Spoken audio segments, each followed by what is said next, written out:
Hello, good morning.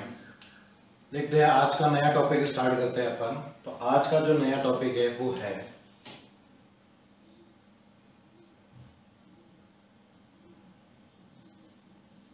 Electric field intensity, यानी कि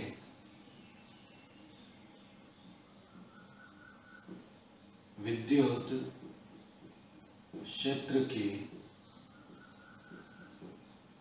तीव्रता। तो सबसे पहले इसका अपन बेसिक सी बात इसके अंदर करते हैं कि भाई क्या होता है एक्चुअल में, क्या ये चीज है। तो सबसे पहले बता दूं, इस चीज के बारे में जिसने बताया था वो थे Faraday.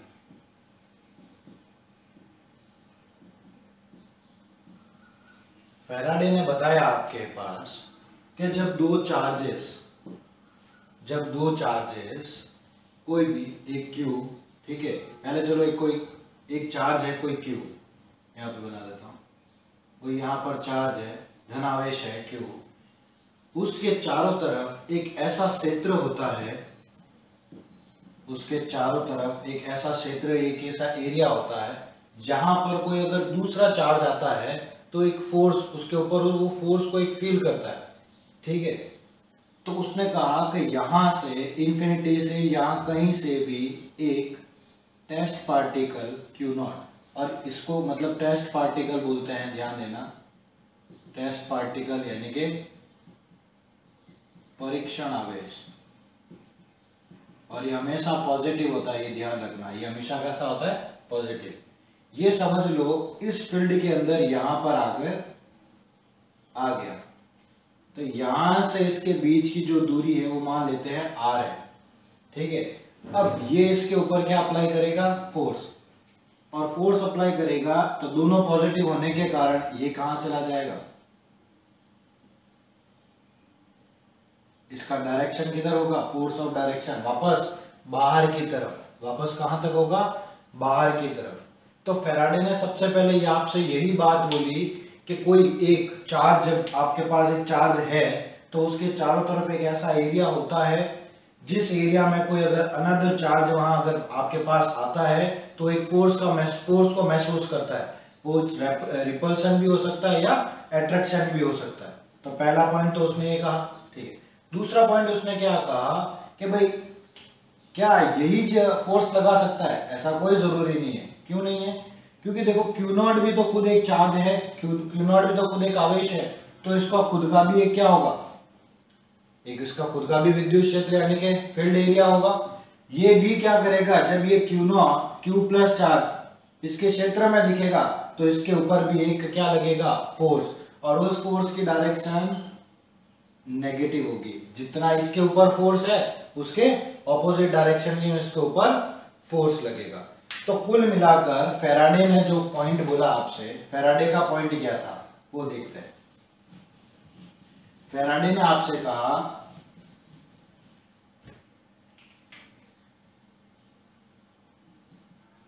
Force on unit charge in electric field is known as intensity of electric field, यानी कि विद्युत क्षेत्र की तीव्रता उस क्षेत्र में एकांक धनावेश पर लगने वाले बल के समान होता है। तो इन पॉइंट ऑफ व्यू सीधा सा डायरेक्ट अगर मैं इसके फॉर्मूले की बात करूं आपसे, तो इसका फॉर्मूला आता है vector E equal to vector F upon Q not.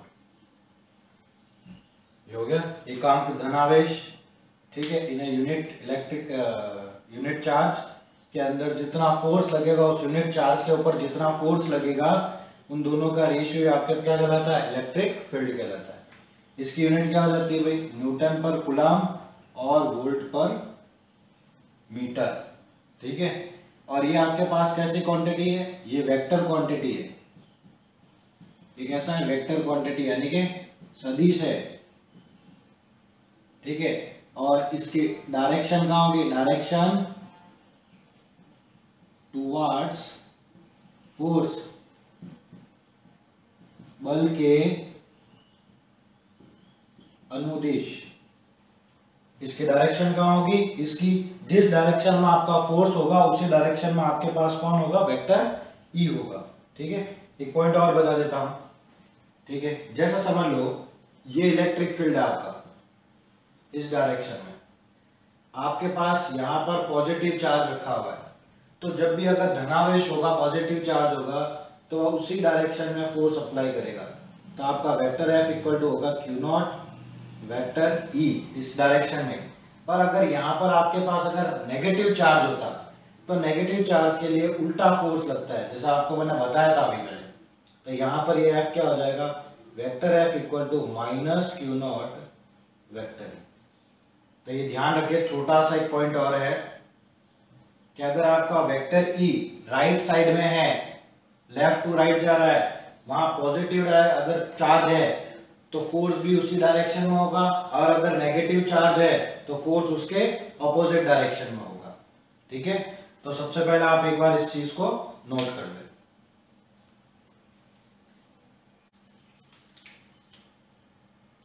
देखिए, एक क्वेश्चन लेते हैं अपन। क्वेश्चन आपके पास है, calculate the magnitude of electric field which can just balance neutron of mass 3.2 into 10 की पावर माइनस 27 kg। न्यूट्रॉन जिसका द्रव्यमान 3.2 इंटू 10 की पावर माइनस 27 kg किसी विद्युत क्षेत्र में संतुलित है, तो उस विद्युत क्षेत्र की तीव्रता ज्ञात कीजिए। तो सबसे पहले देखो सॉल्यूशन करते हैं। तो अपन गिवन मटेरियल क्या है वो लिख देते हैं। आपके पास m की वैल्यू है 3.2 इंटू 10 की पावर माइनस 27। ठीक है, दूसरा g आपके पास 10 मीटर पर सेकेंड स्क्वायर गिवन है।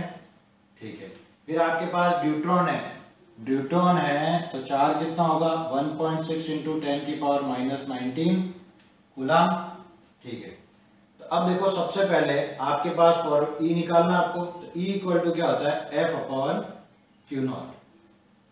ई इक्वल टू, तो यहां पर एफ क्या हो जाएगा, M G upon Q naught. तो ई इक्वल टू एम है आपके पास 3.2 इंटू 10 की पावर माइनस 27 इंटू ये आपके पास 10 और अपॉन में 1.6 इंटू 10 की पावर माइनस 90। तब ई की वैल्यू कितनी हो जाएगी भाई, ये इससे कटेगा कितने टाइम्स, 2 टाइम्स।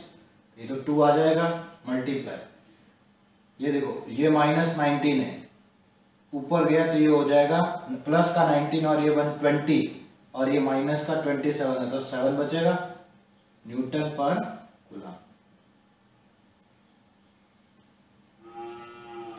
तो उस फील्ड की जो इंटेंसिटी होगी वो कितनी होगी, E इक्वल टू 2 इंटू 10 की पावर 7 न्यूटन पर कूलम, या फिर वोल्ट पर मीटर भी आप लिख सकते हो, कोई दिक्कत नहीं है। ठीक है, तो इस न्यूमेरिकल को, सिंपल सा न्यूमेरिकल है, इसको नोट कर दीजिए।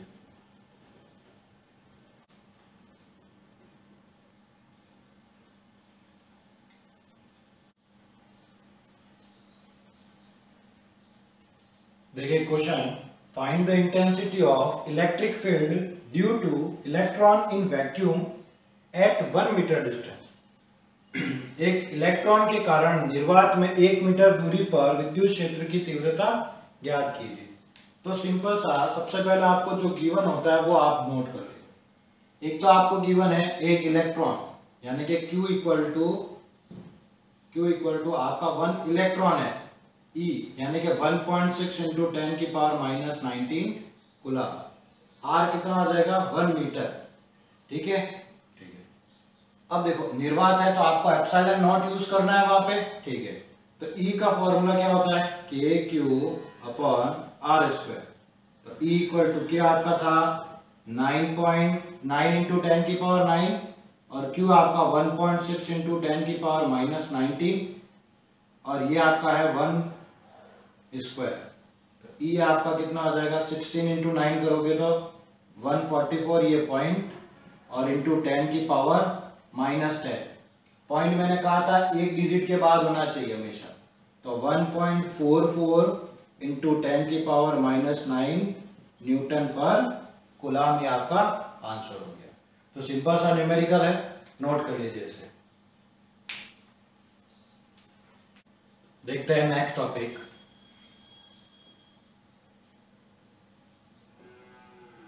Electric field due to system of charges, आवेशों के निकाय के कारण विद्युत क्षेत्र की तीव्रता, वही चीज जो अपन ने पहले क्वेश्चन में एक बार की थी, फोर्स जब फाइंड किया था। जैसे Q0 चार्ज है, यहाँ पर आपके पास Q1 चार्ज है, तो यहाँ पर इसके कारण इलेक्ट्रिक फील्ड क्या होगा E1। यहाँ पे अगर आपके पास Q2 चार्ज है तो इसके कारण इलेक्ट्रिक फील्ड होगा Q2। यहाँ पर आपके पास अगर Q3 चार्ज है तो इसके कारण इसका इलेक्ट्रिक फील्ड होगा E3। क्योंकि यहाँ पर अगर आपके पास Q4 है तो इसके कारण यहाँ पर इलेक्ट्रिक फील्ड होगा Q4। यहाँ पे अगर Qn है तो इसके कारण जो फील्ड होगा वो होगा En। ठीक है, तो ये भी सुपर इम्पोजिशन यानी कि अध्यारोपण के सिद्धांत पर आधारित है। तो आपका जो E टोटल होगा, E टोटल होगा E1 plus E2 plus E3 plus dot dot dot En तक। तो फॉर्मूला क्या हो जाएगा E equal to K Q1 upon R1 square, K Q2 upon R2 square plus K Q3 upon R3 square plus dot dot dot K Qn upon Rn square. यहाँ सभी में आपके पास K common आ रहा है तो K कॉमन निकाल देता हूँ। तो Q1 upon R1 square, Q2 upon R2 square, Q3 upon R3 square plus dot dot dot Qn upon Rn square. अब इसको मैंने आपको समेशन के फॉर्म में लिखना सिखाया था, तो K समेशन, यहाँ बदलाव किस में आ रहा है, सिर्फ Q अपॉन R स्क्वायर आ रहा है सभी में, QI और RI की वैल्यू 1 से लगाकर n तक। ये आपके पास फॉर्मूला बन गया। यानी कि आपको जब भी अब एक या एक से ज्यादा चार्जेस गिवन होंगे तो आपको सबका क्या कर देना है, अलजेब्रिक सम, बीजगणितीय योग कर देंगे तो अपना आंसर आ जाएगा। ठीक है, नोट कर लीजिए इसे।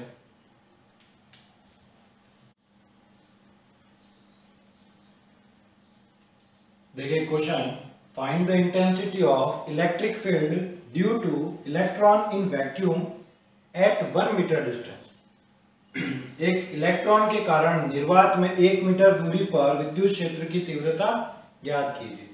तो सिंपल सा, सबसे पहले आपको जो गिवन होता है वो आप नोट कर लीजिए। एक तो आपको गिवन है एक इलेक्ट्रॉन, यानी कि Q इक्वल टू आपका 1 इलेक्ट्रॉन है, E यानी कि 1.6 इंटू 10 की पावर -19 कूलम।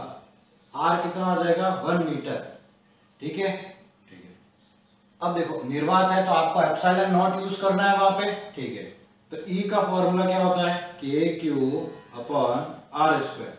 तो E इक्वल टू क्या आपका था 9.9 इंटू 10 की पावर 9 और Q आपका 1.6 इंटू 10 की पावर -19 और ये आपका है 1 स्क्वायर। तो E आपका कितना आ जाएगा 16 इंटू 9 करोगे तो 144 ये पॉइंट और इंटू 10 की पावर -10। पॉइंट मैंने कहा था एक डिजिट के बाद होना चाहिए हमेशा, तो 1.44 इंटू 10 की पावर -9 न्यूटन पर कूलम ये आपका आंसर हो गया।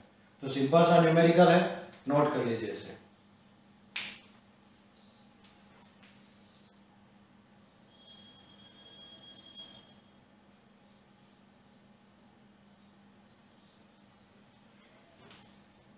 देखते हैं next topic,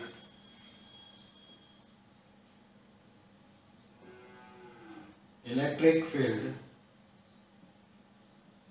due to system of charges, आवेशों के निकाय के कारण विद्युत क्षेत्र की तीव्रता। वही चीज जो अपन ने पहले क्वेश्चन में एक बार की थी, फोर्स जब फाइंड किया था। जैसे क्यू नॉट चार्ज है, यहाँ पर आपके पास Q1 चार्ज है, तो यहाँ पर इसके कारण इलेक्ट्रिक फील्ड क्या होगा, E1। यहाँ पे अगर आपके पास Q2 चार्ज है तो इसके कारण इलेक्ट्रिक फील्ड होगा Q2। यहाँ पर आपके पास अगर Q3 चार्ज है तो इसके कारण इसका इलेक्ट्रिक फील्ड होगा E3। क्योंकि यहाँ पर अगर आपके पास Q4 है तो इसके कारण यहाँ पर इलेक्ट्रिक फील्ड होगा Q4। यहाँ पे अगर Qn है तो इसके कारण जो फील्ड होगा वो होगा En। ठीक है, तो ये भी सुपर इम्पोजिशन यानी कि अध्यारोपण के सिद्धांत पर आधारित है। तो आपका जो E टोटल होगा, E टोटल होगा E1 plus E2 plus E3 plus dot dot dot En तक। तो फॉर्मूला क्या हो जाएगा, E equal to K Q1 upon R1 square, K Q2 upon R2 square plus K Q3 upon R3 square plus dot dot dot K Qn upon Rn square. यहाँ सभी में आपके पास K common आ रहा है तो K कॉमन निकाल देता हूँ। तो Q1 upon R1 square, Q2 upon R2 square, Q3 upon R3 square plus dot dot dot Qn upon Rn square. अब इसको मैंने आपको समेशन के फॉर्म में लिखना सिखाया था, तो K समेशन, यहाँ बदलाव किसमें आ रहा है, सिर्फ Q अपॉन R स्क्वायर आ रहा है सभी में, QI और RI, I की वैल्यू 1 से लगाकर N तक। ये आपके पास फॉर्मूला बन गया। यानी कि आपको जब भी आप एक या एक से ज्यादा चार्जेस गिवन होंगे तो आपको सबका क्या कर देना है, अलजेब्रिक सम, बीजगणितीय योग कर देंगे तो अपना आंसर आ जाएगा। ठीक है, नोट कर लीजिए इसे। देखिए नेक्स्ट टॉपिक पर आते हैं। नेक्स्ट टॉपिक आपका है electric dipole and dipole moment. ठीक है, जिसको बोलते हैं विद्युत द्विध्रुव और द्विध्रुव आघूर्ण। ठीक है, तो देखते हैं इसमें क्या चीज होती है। सबसे पहले इसके डायग्राम को डिस्कस करते हैं। क्या डायग्राम, जैसे ही आपके पास पॉइंट ए है, यहां पर आपके पास पॉइंट बी है। ये जो दोनों पॉइंट है वो बहुत नियर होते हैं। यहां पर आपके पास माइनस Q चार्ज है और यहां पर आपके पास प्लस Q चार्ज है। इन दोनों के बीच में एक पॉइंट अपन O पॉइंट लेते हैं और इस टोटल डिस्टेंस को अपन 2a डिस्टेंस लेते हैं। ठीक है, अब क्या कहने का मतलब है, डाइपोल क्या कहता है, when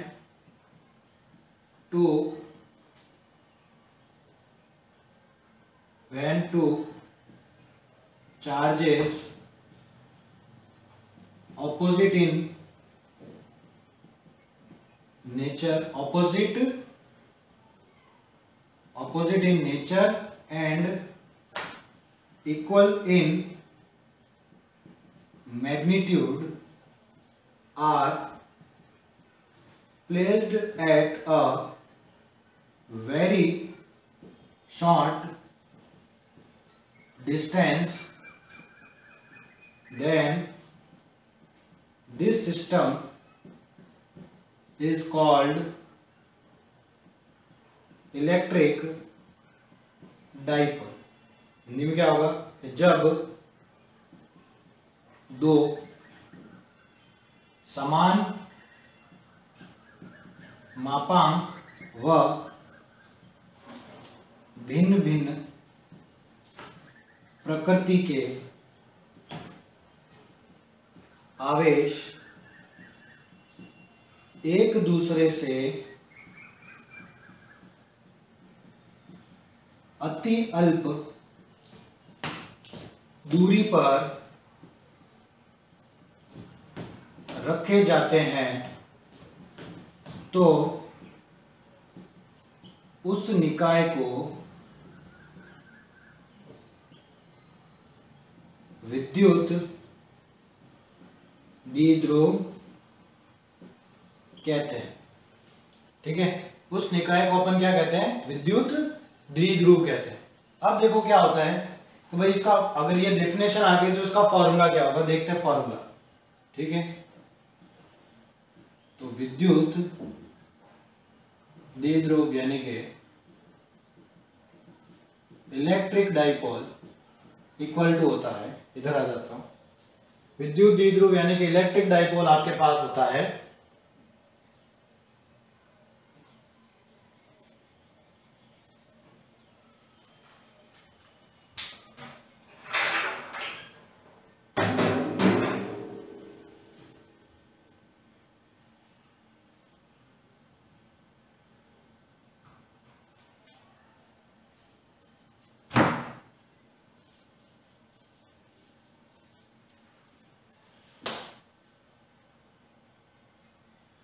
देखें,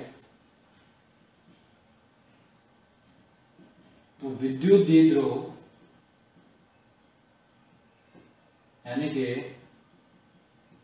इलेक्ट्रिक डाइपोल जो है वो आपके पास हो जाता है आवेश इनटू उनके मध्य दूरी, यानी कि चार्ज इनटू डिस्टेंस। तो आपका फॉर्मूला क्या आ जाता है? P equal to Q into two A, P equal to Q into two A. अब अगर इसको वेक्टर फॉर्म में लिखते हैं तो vector P equal to Q two A, और यहाँ पर आ जाता है P कैप डायरेक्शन, पर यहाँ पर ये P कैप जो है वो किस तरीके से लिखेंगे? क्यू टू ए, और P कैप यानी कि जो डायरेक्शन होती minus Q two plus Q, यानी कि इसकी जो डायरेक्शन है वो माइनस क्यू से प्लस क्यू की तरफ होती है। ठीक है, इसकी यूनिट होती है कूलाम इनटू मीटर। इसकी यूनिट क्या होती है? Coulomb into meter. ठीक है, अब बीच में मल्टीप्लाई नहीं लगता है, डैश लगाया जाता है। ठीक है, और इसकी डायमेंशन क्या हो जाएगी? विमा। डायमेंशन क्या होगी? कूलाम की क्या होती है? A1 T1 और मीटर की होती है L1, तो L1 T1 और A1। ठीक है, तो सबसे पहले आप इस चीज को नोट कर ले। तो ये आपके पास इलेक्ट्रिक डाइपोल होता है, डाइपोल मोमेंट जिसको ये बोलते हैं, डाइपोल मोमेंट ये आ गया। तो आप नोट कर ले डाइपोल मोमेंट क्या होता है।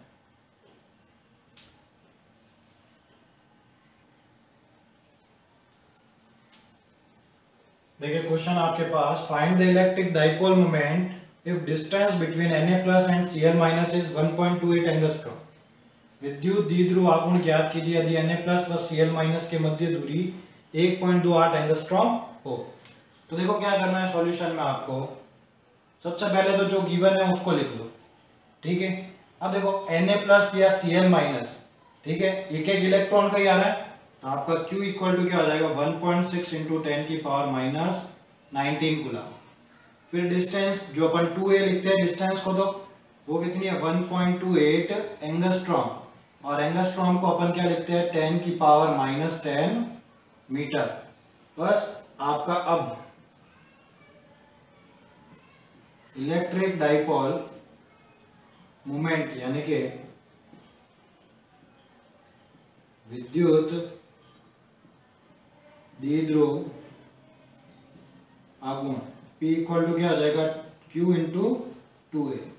तो Q कितना आपका? 1.6 इंटू 10 की पावर माइनस 19, और 2a आपका है 1.28 इंटू 10 की पावर माइनस 10। तो P इक्वल टू 16 इंटू आप ये कर लो, कितना आ जाएगा? 2.048 इंटू 10 की पावर माइनस 29, और यूनिट होती है कूलम इंटू मीटर। ये तो आपको सिंपल से मल्टीप्लाई आप ही को करना है। ठीक है, तो ये आपके पास आंसर आएगा। ठीक है, नोट कर लीजिए इसे।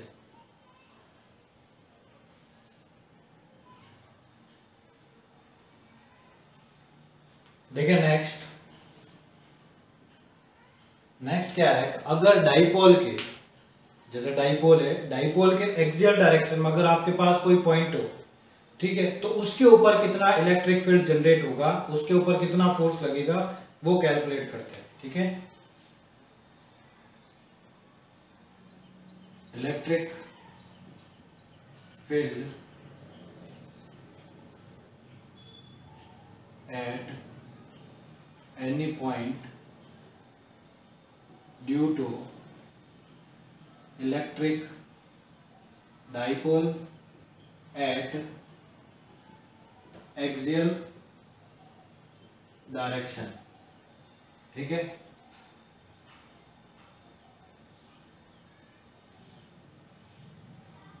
विद्युत द्विध्रुव के अक्षीय दिशा में स्थित बिंदु पर विद्युत क्षेत्र की तीव्रता। ठीक है, तो देखिए क्या कर, ठीक है,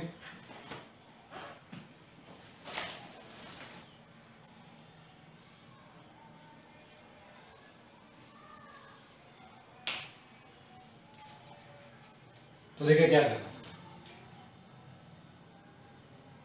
ये माइनस क्यू, ये प्लस क्यू, ये ए पॉइंट, ये बी पॉइंट, यहाँ पर ओ पॉइंट, टोटल डिस्टेंस ओ थी तो मैं इसको ए और यहाँ तक ए लिख देता हूँ। इस पॉइंट से यहाँ पर आर डिस्टेंस पर, सेंटर से आर डिस्टेंस पर कोई पॉइंट पी है जहाँ पर क्यू नॉट चार्ज रखा हुआ है।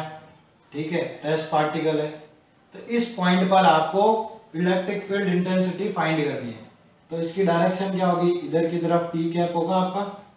ठीक है, क्योंकि माइनस से प्लस की तरफ होता है। ठीक है, अब आपको सबसे पहले electric field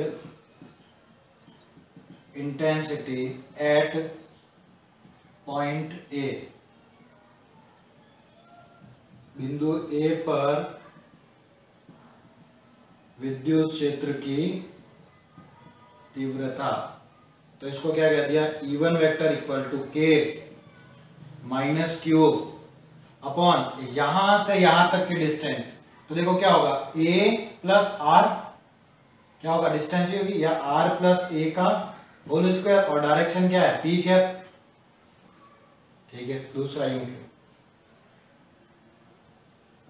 electric field intensity at point B, बिंदु बी पर विद्युत क्षेत्र की तीव्रता।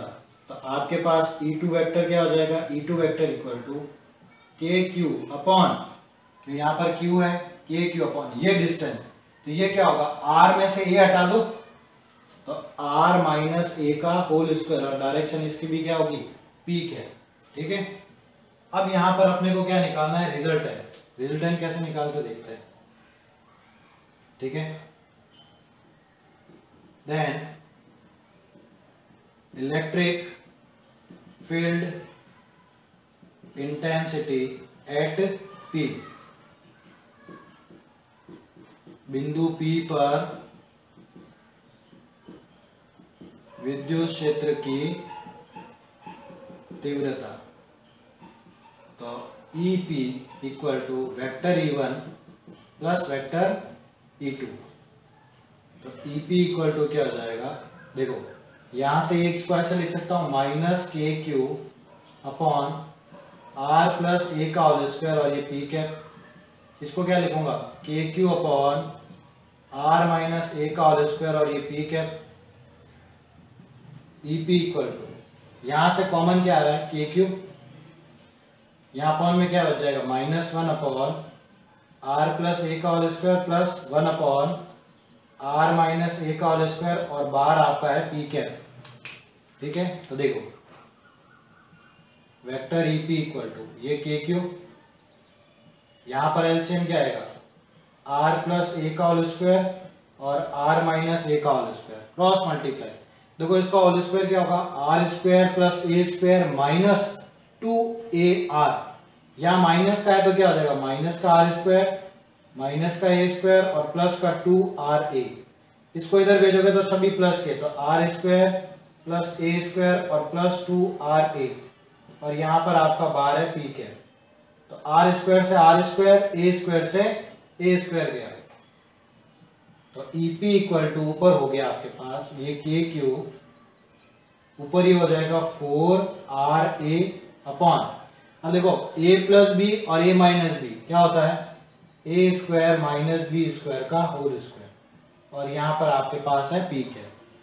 अब यहाँ पर आपको पता है कि r is very very greater than to a, जो मैंने कहा था ये जो डिस्टेंस होती है, ठीक है, ये दोनों के बीच में वो बहुत छोटा होता है, ये बहुत छोटा होता है, r तो उसके रेस्पेक्ट बड़ा होगा, तो R square is very very very greater than to A square, तो ए स्क्वायर को क्या कर देंगे अपन नेग्लिजिबल, तो आपके पास ईपी वेक्टर क्या आ जाएगा के क्यू, ठीक है। अब देखो इसको मैं क्या लिख रहा हूं 2r और ये 2r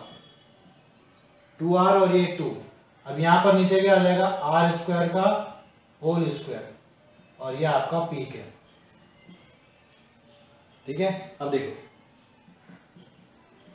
ईपी इक्वल टू क्या हो जाएगा के क्यू, ये 2a ये 2r और अपॉन ये r की पावर 4 और ये p कैप, तो देखिए ईपी वेक्टर क्या हो जाएगा आपके पास, आप इस चीज को क्या लिख सकते हो p लिख सकते हैं ना, ये तो मोमेंटम हो गया आपका, फिर ये पीछे एक r इससे कम हो जाएगा, पावर में 3 बचेगा, 2 आगे अपॉन r क्यूब और ये p कैप, यानी कि ई अक्ष यानी कि एक्सियल अगर पॉइंट की बात करो तो कितना होता है 2kp अपॉन आर क्यूब। इसका अगर आप ग्राफ बनाओगे तो ये आपके पास r, ये आपके पास इसका ग्राफ, यहाँ पर e, ये आपका e proportional to 1 upon R cube, ठीक है। तो इसको आप नोट कर लीजिए।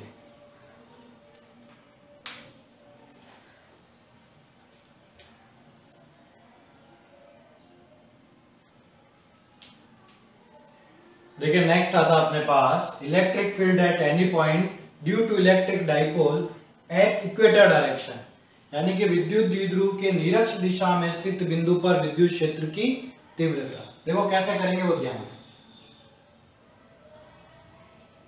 यह आपके पास वही ए पॉइंट, ये प्लस क्यू, यहाँ पर बी पॉइंट, ये आपका ओ, यहां से ये ए और यहां से यहां तक ये इक्वेटर डायरेक्शन का मतलब इस डायरेक्शन में, यहां पर मान लो r डिस्टेंस पर आपके पास Q0 चार्ज रखा हुआ है, ठीक है। तो देखो ये इसको क्या करेगा, ये इसको अट्रैक्ट करेगा अपनी तरफ, तो इधर की तरफ आपका E1 वेक्टर, ये इसको क्या करेगा रिपल करेगा इधर की तरफ, तो ये आपका E2 वेक्टर, ठीक है। अब देखो यहां पर एंगल होगा आपके पास थीटा, तो मान लो अब इनका देखो रिजल्टेंट यही होगा ना आपके पास एक तरीके से, E, यहां भी थीटा और यहां भी थीटा, ठीक है। अब थोड़ा सा ध्यान से समझना, ठीक है, कि आपके पास सारी चीजें आ गई, ये आ गया, ये आ गया r, तो आप बता सकते हो ये वाली डिस्टेंस क्या होगी R square plus A square, ये भी क्या होगी R square plus A square का रूट। अब देखो इसके फैक्टर करता हूं, तो एक फैक्टर आपका इधर होगा, एक हॉरिजॉन्टल होगा, जहां थीटा है वहां पर आ जाएगा E1 cos थीटा, और जहां नीचे की तरफ जा रहा था वो E1 sin थीटा, क्योंकि E2 के थीटा इधर है तो यहां पर आ जाएगा E2 cos थीटा, और उसके ऊपर वाली डायरेक्शन में E2 sin थीटा, ठीक है। अब देखो दोनों चार्जेस का अगर मैग्नीट्यूड इक्वल है तो E1 sin थीटा और E2 sin थीटा क्या होंगे, आपस में इनका मैग्नीट्यूड क्या होगा इक्वल। अब क्या होगा, दोनों मैग्नीट्यूड में तो इक्वल है और ऑपोजिट इन डायरेक्शन है, तो ये दोनों तो एक दूसरे को क्या कर देंगे कैंसल आउट, ठीक है। अब देखो ये बचे, ये दोनों सेम डायरेक्शन में और सेम मैग्नीट्यूड के, तो दोनों क्या हो जाएंगे ऐड, ठीक है। तो पहले देखो मैं E1 निकालता हूं, मेरा E1 कितना हो जाएगा, E1 वो क्या होगा K ये आपका माइनस क्यू अपॉन, अब डिस्टेंस कितनी है, ये पॉइंट पी आपका, तो AP का स्क्वायर, ठीक है।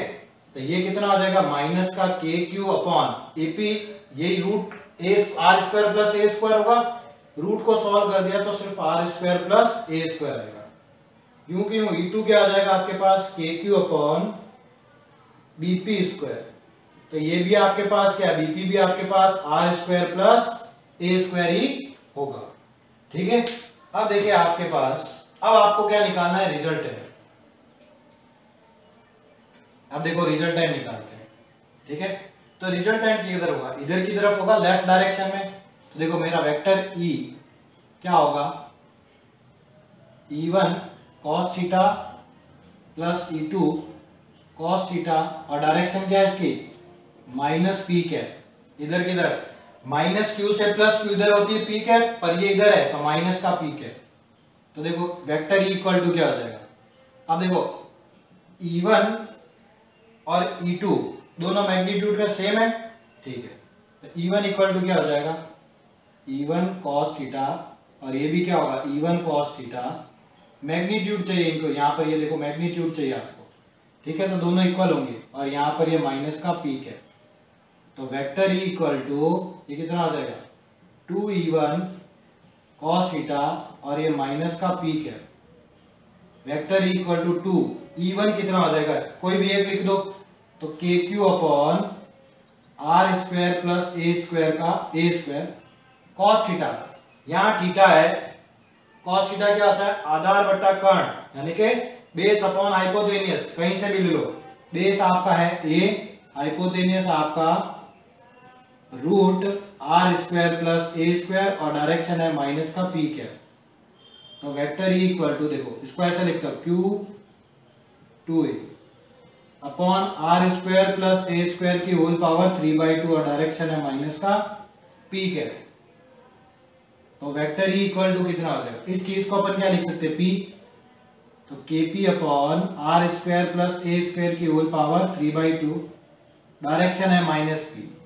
अपने को पता R क्या है, ग्रेटर देन टू ए, तो आर स्क्वायर क्या होगा, very very very greater than to A square, ठीक है।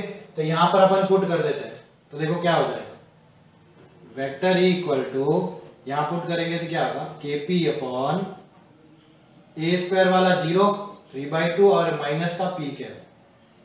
तो vector E equal to KQ upon ये आपका R3, और डायरेक्शन आपकी माइनस पी है। तो अगर मैं E निरक्ष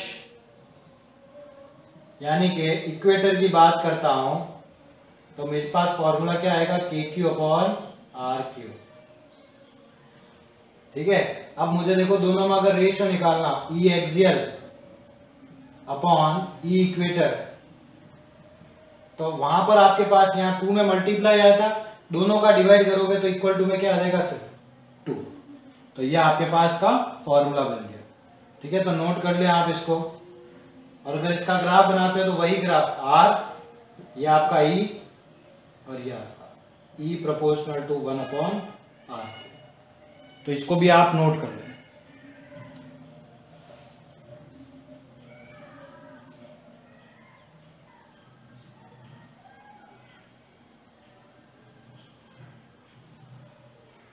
देखिए नेक्स्ट टॉपिक पर आते हैं, force and dipole moment, dipole moment of electric dipole in electric field, ठीक है। विद्युत क्षेत्र में स्थित विद्युत द्विध्रुव पर बल व बल आघूर्ण, ठीक है। तो देखिए क्या करना होगा,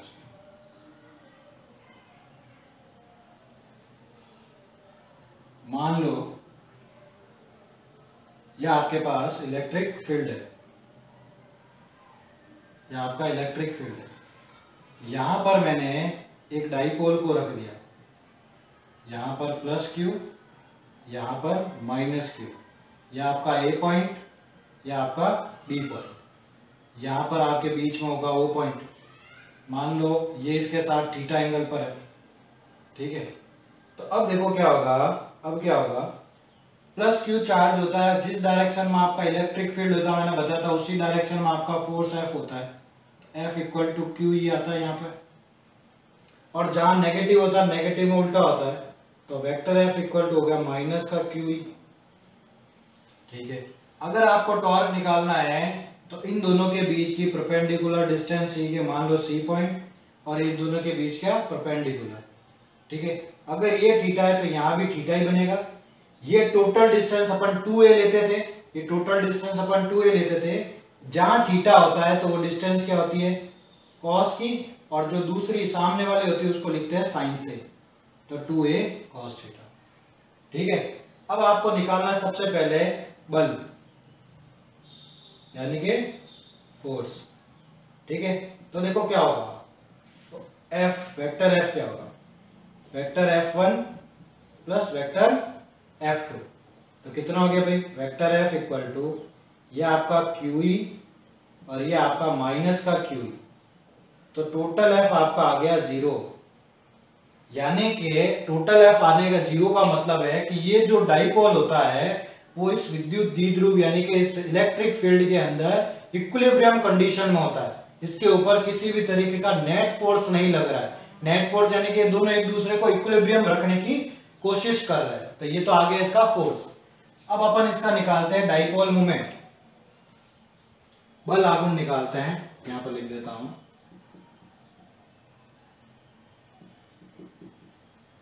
बल आघूर्ण यानी कि डाइपोल मोमेंट। अब वो क्या होता है डाइपोल मोमेंट, तो देखो इसको लिखते हैं टाउ से। टाउ इक्वल टू क्या होता है, डाइपोल मोमेंट यानी कि बल आघूर्ण क्या होता है, फोर्स इनटू उनके बीच की डिस्टेंस, फोर्स का भी मैग्नीट्यूड इनटू उनके बीच की परपेंडिकुलर डिस्टेंस जो कि है अपने पास AC, ठीक है। तो देखो टाउ इक्वल टू ये कितना QE और ये कितना 2a साइन थीटा। इसको देखो लिखने का तरीका, Q 2a ये E और ये साइन थीटा, तो टाउ इक्वल टू इसको लिखते हैं P से, तो PE साइन थीटा। अगर इसी को वेक्टर फॉर्म में लिखना हो तो vector P equal to P cross vector E। यह आपके पास फॉर्मूला आ गया। इसकी यूनिट क्या हो जाएगी, टाउ बल आघूर्ण है तो न्यूटन मीटर, ठीक है। अब देखिए यहां पर स्पेशल केस आ जाते हैं। स्पेशल केस कौन कौन से, केस फर्स्ट, थीटा आपने क्या ले लिया 0 डिग्री। अगर आपने थीटा 0 लिया तो साइन 0 0, तो टाउ की वैल्यू भी क्या आएगी 0। केस सेकेंड, अगर आपने थीटा ले लिया 90 डिग्री, थीटा कितना ले लिया आपने 90 डिग्री, तो यहाँ 90 लिखो, तो साइन 90 होता है 1, तो PE क्या होगा वापस tau equal to PE। Case third, आपने थीटा ले लिया 180 डिग्री, तो साइन 180 होता है माइनस का 1, तो टाउ इक्वल टू हो जाएगा माइनस का PE, ठीक है। तो यहां पर आपके पास सबसे मिनिमम वैल्यू मिलती है कब, वो जब 180 पर रखा होता है, और मैक्सिमम मिलता है तब जब वो 90 डिग्री पर रखा होता है, ठीक है। तो इस चीज को आप नोट कर लो। तो ये आपके पास क्या कहलाता है, डाइपोल मोमेंट का वैल्यू कहां पर, जब वो डाइपोल इलेक्ट्रिक फील्ड में रखा हुआ, ठीक है।